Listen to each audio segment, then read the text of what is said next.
강릉에 보면 초당이라는 곳이 있고 그곳에 두부가 굉장히 유명합니다. 식당들이 여러 개가 있는데 공통적으로 써붙여 놓은 단어가 있는데 원조라는 단어입니다. 네, 원조. 근데 사실 그 초당 순두부, 우리가 알고 있는 그 순두부의 원조는 조선 중기로 올라갑니다. 조선 중기에 강릉 부사로 부임했던 허엽이라는 인물이 있는데 허난설원과 허균의 아버지입니다. 이분이 강릉에 와서 보니까 소금이 그 당시에 귀했고 바닷가가 있지만 동해안은 천일염 이런 거 하기도 어렵고 그런 곳이어서 이렇게 보다가 바닷물을 천연 간수로 사용해서 두부를 만들면 좋겠다 이렇게 제안을 해서 그 특유의 맛이 나는 초당 순두부, 초당 두부가 생겨나게 되었습니다. 그러니까 이게 원조라고 하는 것, 처음에 그것이 어떻게 생겨났느냐 그것을 알면 그것이 만들어진 그 배경과 그 마음들을 알 수가 있습니다. 교회도 그렇습니다. 교회도 어떤 모습이 처음의 모습인지를 알면 오늘날 우리가 무엇을 더 중요하게 여기고 추구해야 되는지를 우리에게 알려주고 있습니다. 구약 시대에도 교회가 있었습니다. 교회를 뜻하는 단어들도 있고 사도행전 7장을 보면 스데반이 말씀을 증거하면서 모세 시대 때 있었던 광야 교회를 말하기도 합니다. 그런데 일반적으로 우리가 교회 그러면 신약 시대 때 예수 그리스도가 오심으로 이루어진 교회를 일컫습니다. 예수님이 이 땅에 오신 이유 두 가지가 있습니다. 첫 번째는 죄인인 우리의 죄를 용서해 주기 위하여 이 땅에 오셨고, 두 번째는 교회를 세우기 위하여 이 땅에 오셨습니다. 우리 교회가 속해 있는 이 장로교회를 다른 말로 뭐라고 표현하냐면 개혁교회 이렇게 표현합니다. 개혁교회라고 하는 것은 무엇인가 무너뜨리고 새로 짓는다 이런 뜻이 아니고 처음으로 돌아간다는 겁니다. 처음, 그러니까 성경에서 처음에 무엇을 말했는지를 늘 생각하고 하나님이 처음에 교회를 또 신앙생활하는 우리를 향하여서 디자인하신 것이 있는데 그것을 늘 생각하고 그 모습대로 돌아가기를 힘쓰겠다라는 것이 개혁교회라는 말 속에 들어 있습니다. 오늘 본문에는 이 교회의 원형적인 모습, 교회가 어떻게 시작되었는지, 그리고 그 교회가 어떤 특징을 담고 있는지 우리에게 알려주고 있습니다. 오늘 본문이 시작하는 37절을 보면 이렇게 말씀이 나오는데 우리 함께 보도록 하겠습니다. 그들이 이 말을 듣고 마음에 찔려 베드로와 다른 사도들에게 물어 이르되 형제들아 우리가 어찌할꼬 하거늘. 그들이라는 말이 처음 나옵니다. 그들이 누구냐? 유대인들입니다. 유대인들. 우리는 선택받은 백성이라고 하는 선민 사상이 있고 우리는 모세를 통하여 율법을 받고 그것을 지키는 사람들이라고 하는 자부심이 있는 사람들입니다. 예수님이 오셔서 많은 표적을 보여주었음에도 불구하고 또 많은 하나님 나라의 말씀을 알려주었음에도 불구하고 그 예수를 십자가에 못 박으라고 말했던 사람들이 이들입니다. 이 유대인들이 이 말을 듣고 라고 하는데 베드로의 설교 말씀을 들었습니다. 베드로가 무엇을 말했냐면 우리가 늘 기다리던 메시아 그리스도가 바로 너희들이 못 박은 예수다 이것을 말했습니다. 그런데 이와 같은 말을 듣고 사람들이 마음에 찔려라고 말합니다. 마음에 찔려. 마음에 찔리다라는 것은 칼로 우리 가슴을 찌르고 후벼 파서 너무 마음이 아프고 괴롭다, 그런 뜻입니다. 베드로가 지금 말했고 그 말을 들은 다음에 왜 이들의 마음이 흔들렸을까? 사람은 어떤 책망이나 날카로운 비판의 말을 듣는다 그래서 마음이 흔들리는 것이 아니고, 그의 정체성이 흔들리는 것이 아니고, 지금 베드로가 성령의 충만함을 경험하고 사도행전 1장 8절에서 말씀하고 있는 것처럼 성령의 권능으로 말미암아 권능 있는 증인의 선포를 하고 있는데, 그 능력 있는, 권능 있는 그 두나미스라고 하는 폭발력 있는 다이너마이트 같은 그러한 권능 있는 증인의 선포를 하니까 사람들, 그 교만했던 사람들, 그 마음이 단단해졌던 사람들, 그 사람들의 마음이 찔린 겁니다. 오늘날 이 현대 사회도 보면 사람들이 굉장히 독립적입니다. 자기중심적입니다. 다른 식으로 표현하면 교만합니다. 그래서 겸손과 거리가 멉니다.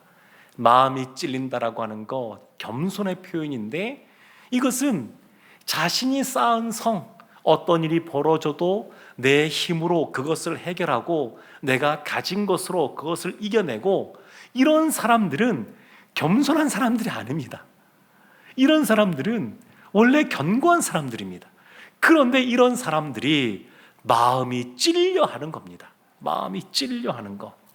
그래서 그들의 모습이 뭐냐면 베드로와 다른 사도들에게 묻습니다. 우리가 어찌할꼬? 우리가 어찌할꼬? 엉뚱한 데 가서 묻지 않았습니다. 그 당시에 바리새인들이나 서기관들에게 묻지 않고 권능 있는 선포를 하는 증인인 사도들에게 물었습니다. 우리가 어찌할꼬? 어찌할꼬? 무엇인가 깨닫긴 깨달았는데 무엇을 깨달았는지 설명할 방법도 없고, 그리고 무엇인가 깨달았는데 이후에 무엇을 해야 되는지 알지 못하는 상황에서 우리가 어찌할꼬? 어찌할꼬? 그때 베드로가 이들에게 답변을 합니다. 그것이 38절 말씀인데 베드로가 두 가지를 말하거든요. 우리 38절 말씀 함께 보겠습니다. 베드로가 이르되 너희가 회개하여 각각 예수 그리스도의 이름으로 세례를 받고 죄 사함을 받으라. 그리하면 성령의 선물을 받으리니. 아멘. 첫 번째는 회개하고 세례를 받고 죄 사함을 받고, 그리고 40절에서는 구원을 받으라 이렇게 말합니다. 다 같은 말입니다. 회심, 죄 용서함 받는 것, 그래서 구원을 얻는 것, 다 같은 말인데, 세례라고 하는 것도 공개적인 자리에서 자신이 회개하는 모습이 세례의 의미입니다. 그러니까 이와 같이 회개하라는 겁니다. 회개, 이 한자를 하나씩 뜯어보면, 한 글자씩 보면 자신의 삶을 후회하는 것, 더불어서 돌이키는 것을 말합니다. 예수님 없이 살았던 삶이 무의미한 것이었다 라고 하는 것을 인정하는 것, 그리고 더불어서 이제는 내 뜻대로 내 삶을 살아가는 것이 아니라 예수님의 인도하심 따라 삶을 살겠다, 이렇게 결정하는 것, 이것이 바로 회개입니다. 베드로가 이와 같이 회개해라, 이것을 첫 번째로 말합니다.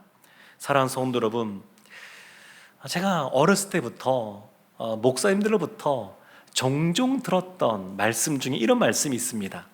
우리 성도님들도 부흥회나 이런 걸 통해서 들었던 분들도 많이 계실 것 같은데, 이런 겁니다.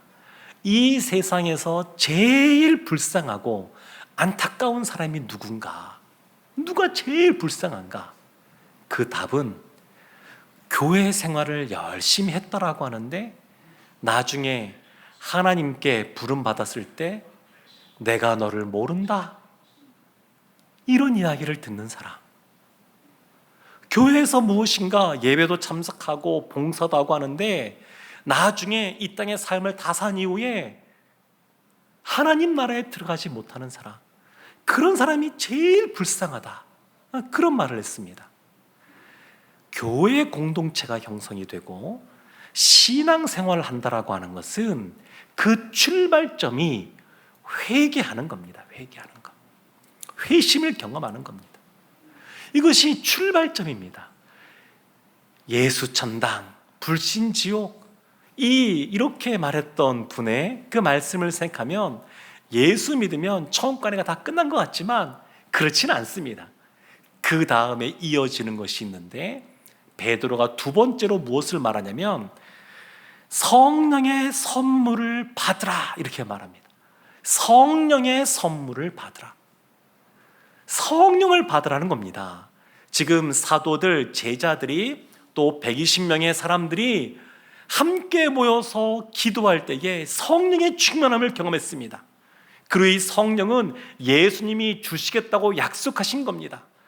그래서 사람에게 줄 수 있는 최고의 선물은 뭐냐면 성령을 주는 겁니다. 성령. 근데 그 성령을 받으라 이렇게 말을 합니다. 그리고 오늘 본문에 성령을 선물로 받은 예수 믿는 사람들이 모인 그 교회의 특징, 원형적인 교회의 특징이 오늘 본문에 나옵니다. 41절 말씀에 보면 이렇게 말씀이 나옵니다. 그 말을 받은 사람들은 세례를 받음에 이날의 신도의 수가 3,000이나 더하더라. 3,000명이나 하루에 세례받고 신자가 되었습니다. 여기서 한번 질문, 좀 어려운 질문 해볼까요? 답변 안 하셔도 됩니다. 이 3,000명은 성령의 충만함을 받았을까요? 성령을 선물로 받았을까요? 사도행전에 보게 되면 동일한 집단에 대한 성령 충만함, 성령이 임하는 사건들이 나옵니다. 유대인들에게 성령이 임하는 사건은 사도행전 2장에 나오고 사마리아인들에게 성령이 임하는 사건은 사도행전 8장에 나오고 이방인들에게 성령이 임하는 사건은 사도행전 10장에 나옵니다. 그러면 그 이외의 사람들에게는 성령이 임하지 않았느냐? 그렇게 보기는 어렵습니다. 여호수아서를 보면 이제 가나안 땅에 들어가서 정복 전쟁을 펼치는데 첫 번째 성인 여리고성 자세하게 설명합니다. 이러이러한 과정을 통해서 승리했다. 두 번째 전투인 아이성 전투, 그것도 이렇게 한번 넘어지고 실패했지만 이렇게 일어나서 승리했다. 그리고 그 다음 전쟁은 그냥 간단하게 넘어갑니다. 남방에 있는 그 수많은 전쟁, 북방에서 수많은 전쟁 별로 언급하지 않습니다. 왜 그럴까요? 그 진행된 방식이 같기 때문입니다. 하나님을 의지함으로 승리했다. 이것이 같은 방식으로 진행됐기에 설명하지 않는 겁니다. 사도행전을 그래서 넓게 보면 이 3,000명도 사도들처럼 성령을 선물로 받았다라고 생각할 수가 있습니다. 그래서 이제 이어지게 될 이 교회의 모습은 어떤 모습이냐면 성령을 선물로 받은, 회개하고 죄 용서함 받았으면서 동시에 성령을 선물로 받은 사람들이 모여 있는 교회, 그 교회 공동체에 대해서 우리에게 알려줍니다. 첫 번째 특징이 42절에 나오는데 첫 번째부터 네 번째까지가 다 42절에 나옵니다. 우리 42절 말씀 함께 합독하겠습니다. 그들이 사도의 가르침을 받아 서로 교제하고 떡을 떼며 오로지 기도하기를 힘쓰니라. 아멘. 첫 번째 교회의 특징은 말씀 공동체라는 겁니다. 말씀 공동체. 사도의 가르침을 받았습니다. 예수님 믿음으로 끝나는 것이 아니라 그 이후에 이어지는 성화의 길, 예수님을 닮아가는 길이 있습니다. 신앙생활이 있습니다. 에베소서 말씀에서 보았던 것처럼 새 생명 얻었고 그리고 그들이 모여있는 새 공동체에 있고 그걸로 끝나는 것이 아니라 새 삶의 기준을 가지고 살아가야 되는데 그 삶의 기준이 뭐냐? 말씀입니다. 말씀. 로이드 존스 목사님이 이 본문과 관련하여서 강조하는 것이 있습니다. 그것은 42절에서 나열하고 있는 순서를 기억하라, 그렇게 말합니다. 말씀을 먼저 말하고 그 다음에 교제, 떡을 떼는 것, 기도를 말하는데 말씀이 제일 중요하다, 이것을 강조합니다. 말씀으로, 말씀 안에서 교제하고 말씀 안에서 떡을 떼고 말씀 안에서 기도해야 된다는 겁니다. 우리의 생각, 우리의 뜻대로 하는 것이 아니라 하나님이 주신, 하나님이 말씀하신 그 안에서 교제도 해야 되고 말씀 안에서 기도도 해야 된다, 이것을 강조합니다. 사랑하는 성도 여러분, 교회는 그 원형적인 모습, 첫 번째는 말씀 공동체라는 겁니다. 말씀 공동체. 두 번째는 이 42절 말씀에 나오는 것처럼 서로 교제하고 교제 공동체라는 겁니다. 교제 공동체. 근데 이 교제를 어떻게 이해해야 되냐면, 지금 성령의 충만함을 이 3,000명, 또 앞서 마가의 다락방에서 성령 충만을 경험했던 120명, 3,000명이 넘는 사람들이 지금 모여 있습니다. 이들은 다 성령을 받은 사람들입니다. 여기서 말하는 교제는 성령 안에서의 교제를 말합니다. 성령 안에서의 교제. 성령 안에서의 사귐이 있습니다. 옆집 우리가 원래 친해서 숟가락이 몇 개인지도 다 압니다. 그리고 옆에 있는 사람과 신앙생활한 지 오래되어서 이미 다 압니다. 우리는 친합니다. 그러면 더 이상 교제하지 않아도 될까요? 아니요, 그렇지 않습니다. 그렇지 않습니다. 요한일서 1장 3절과 4절 보면 이렇게 말합니다. 우리가 보고 들은 말을 너희에게도 전함은 너희로 우리와 사귐이 있게 하려 함이니 우리의 사귐은 아버지와 그의 아들 예수 그리스도와 더불어 누림이라. 우리가 이것을 쓰면 우리의 기쁨이 충만하게 하려 함이라. 요한일서를 쓴 요한 사도가 본인이 목회하던 성도들에게 이 서신을 써보냅니다. 본인이 말씀을 증거했고 말씀을 가르치고 양육했던 성도들에게 써보냅니다. 이미 교제가 있습니다. 이미 관계가 있습니다. 잘 압니다. 그런데 지금 우리와 사귐이 있기를 원한다, 이렇게 말을 합니다. 더 깊은 사귐이 있는 겁니다. 오랫동안 같이 신앙 공동체 안에서 신앙생활을 한다 할지라도 이제 그 정도면 충분하지가 아니라 더 깊은 사귐이 있는 겁니다. 뿐만 아니라 이제 우리 신앙 공동체에, 세승 공동체에 새로 오게 되신 분들도 그렇습니다. 그들과도 사귐의 깊이를 더해 가야 됩니다. 보통 보면 새로 오신 우리 세도분들 계속 계시는데 성격이 너무 외향적이고 활달하신 분들도 먼저 막 다가가서 안녕하세요, 집사님이신가요? 장로님이신가요? 저는 새로 왔는데 이렇게 만나서 반갑습니다, 이렇게 하시는 분 별로 없습니다.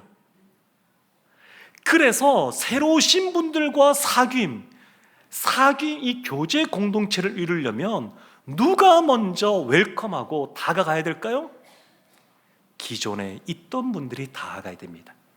그 중에서도 누가 더 적극적으로 다가가야 될까요? 중직기로 하시는 분들이 더 다가가야 됩니다. 그래서 늘 교회 올 때마다 그냥 아시는 분들하고 반갑게 인사하는 건 너무너무 좋습니다. 그 깊이를 더해가야 됩니다. 뿐만 아니라 늘 평소에 교제하지 못했던 분, 또 새롭게 보이시는 분이 있으면 다가가셔서 먼저 인사하셔야 됩니다. 처음 오셨습니까? 직업은 어떻게 되세요? 이렇게 묻는 게 아니고 저는 아무개입니다. 이렇게 만나서 반갑고 좋습니다, 이러면서 먼저 다가가셔서 교제하시는 겁니다. 교회는 사귐의 공동체입니다. 교제 공동체입니다. 그 결과는 기쁨이 충만하게 될 것이다, 이렇게 말합니다. 성령 안에서 하는 교제는 참 놀라운 겁니다. 왜냐하면 도저히 하나 될 수 없는 사람들이 하나 되기 때문에 그렇습니다. 고린도전서 12장 13절에 이렇게 말합니다. 우리가 유대인이나 헬라인이나 종이나 자유인이나 다 한 성령으로 세례를 받아 한 몸이 되었고 또 다 한 성령을 마시게 하셨느니라. 아멘.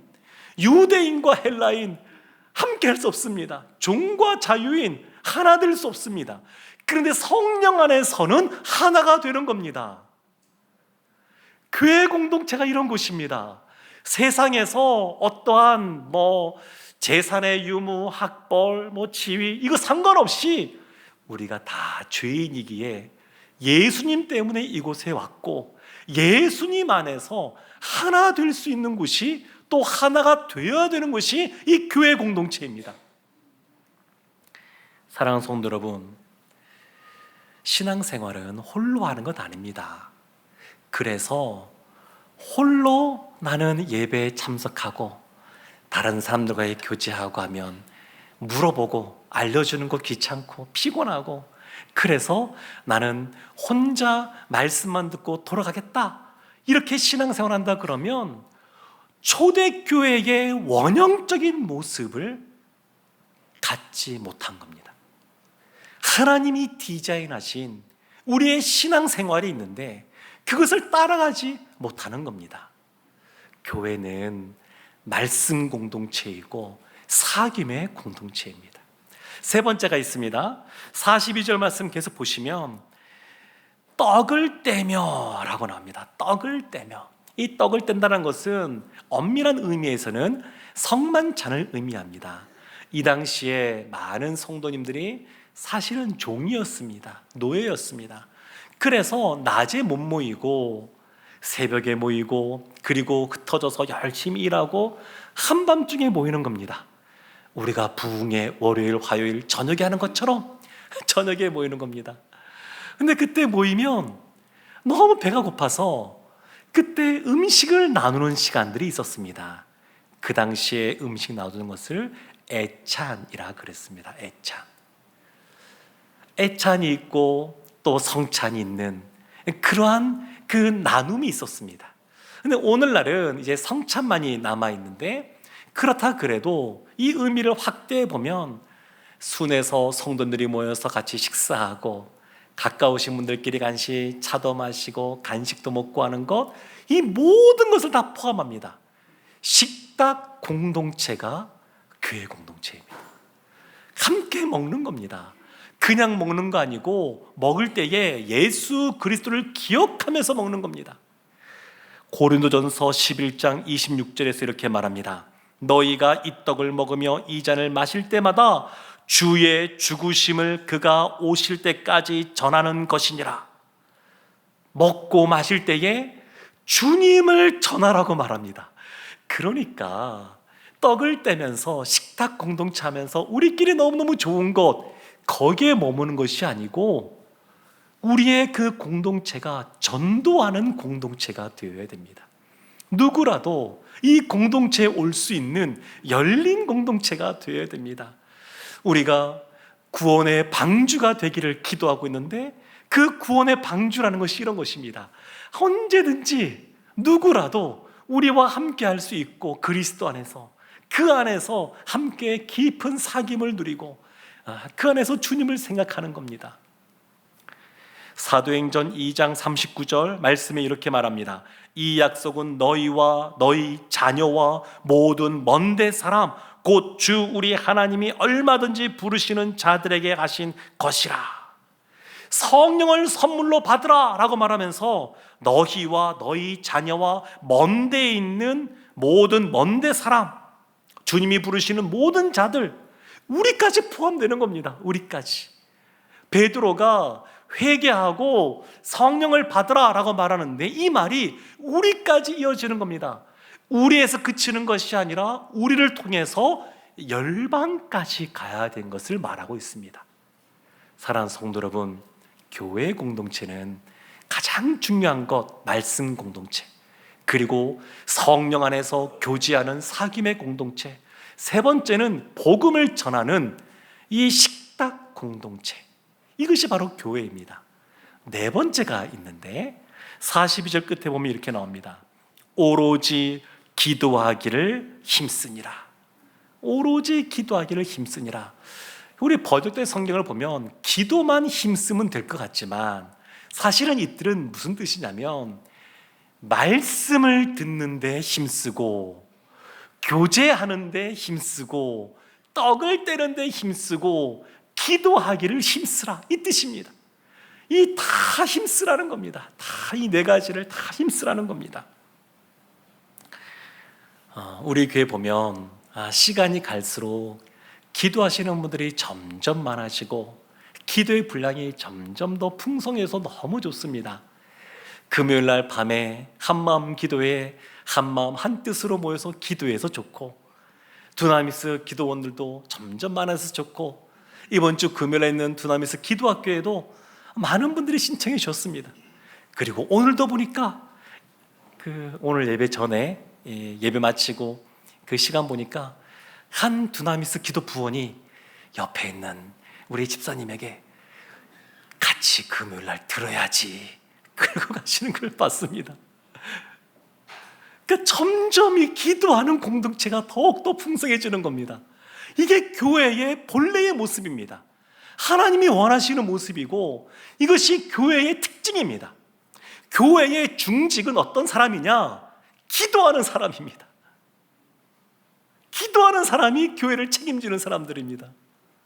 사랑하는 성도 여러분, 성경에 기록된 기도의 장면들이 있습니다. 사도행전은 참 많이 나오는데 그 기록된 장면들을 보면 아주 중요한 시간에 기도하는 모습이 나옵니다. 복음서에 예수님이 기도하는 장면들이 나오는데 그때마다 아주 중요한 때입니다. 우리 교회적으로 보더라도 이제 다음 주에 부흥회가 있죠. 기도해야 될 때입니다. 교회 공간과 관련돼서 이제 결정해야 할 때가 왔습니다. 기도해야 될 때입니다. 구원의 방주로서 이 교회 주변이 변화되고 있는데 우리가 그 방주 역할을 감당하기를 원합니다. 기도해야 될 때입니다. 교회는 기도하는 곳입니다. 우리가 부족하고 죄인이고 도움이 필요해서 기도하지만 더 중요한 이유가 있습니다. 하나님과 교제하기 위해서 기도합니다. 하나님과 소통하기 위해서 기도합니다. 이것이 제일 중요한 이유입니다. 기도하는 이유는 하나님을 더 알아가기 위해서 그렇습니다. 사랑하는 사람과 있으면 더 대화하고 싶고 또 같이 붙어 있고 싶고 그런 것처럼 하나님을 사랑하기에 하나님 앞에 힘써 기도하는 것입니다. 사랑하는 성도 여러분, 오늘 부흥회를 앞두고 말씀을 준비하면서 제 안에 소망하는 것 두 가지가 있습니다.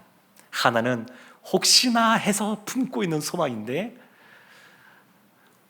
신앙생활을 하고 있으면서도 아직 구원에 확신이 없는 분이 혹시 계시다 그러면 이번 부흥회를 통하여 예수님을 깊이 만나고 죄 사함을 경험하기를 원합니다. 이거보다 더 큰 것은 우리의 신앙 공동체, 우리의 교회 공동체가 말씀이 더 풍성해지길 원하고, 그리고 교제가 더 깊어지기를 원하고, 식탁 공동체로서 복음을 더 힘써 전하는 공동체가 되기를 원하고, 그리고 기도하는 데 힘쓰는 공동체가 되기를 원합니다. 성령의 충만함 속에 다 우리가 성령의 사람들로서 하나님이 원하시는 아름다운 신앙 공동체를 만들어가는 우리 모두가 되기를 주님의 이름으로 축원합니다. 아멘. 기도하겠습니다. 하나님, 저희 모두에게 성령의 충만함을 허락하여 주옵소서. 우리 교회 시간이 지나갈수록 더욱더 하나님이 원하시는 말씀이 풍성하고 교제가 깊어지는, 그리고 서로 복음을 증거하고 기도하는 데 힘쓰는 교회 되게 하여 주옵소서. 예수님의 이름으로 기도합니다. 아멘.